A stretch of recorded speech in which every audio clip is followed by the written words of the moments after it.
কি আমগা পোলাপান সব মিলনের প্রোগ্রামে যাইতেছে, মাথাটা তো নষ্ট হয়ে গেল। আচ্ছা ফোনটা রাখ, আমি দেখতেছি। ওকে, যেইভাবেই হোক পোলাপানকে হাত ছাড়া যাবে না। টাকা ছিটিয়ে হলো সব প্রোগ্রামে পোলাপান এবার আমগো করে নিতে হবে। যাই, এর একটা তো ব্যবস্থা করতে হবে। হ্যালো সাফা, তুমি কোথায়? আচ্ছা শোনো, সামনে নির্বাচন আসা পড়ছে, আর এই সময় পালায় গেলে আমার ভাইয়ার অনেক ঝামেলা হইতে পারে। হ্যাঁ হ্যাঁ, আমরা একটু লেট করে পালাই।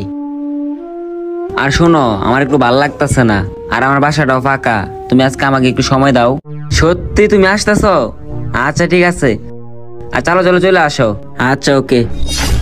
যাই হোক, ও আজকে আসতেছে আর বাসাটা ফাঁকা আছে, যাই একটু চিল্লিল করি। যাই। বুঝলাম না কতক্ষণ ধরে দাঁড়ায় আছি, ইমন এখন আসতেছে না কেন? কিরে, কি হয়েছে তোর? হঠাৎ করে এত ইমার্জেন্সি ডাকলি কেন আমাকে?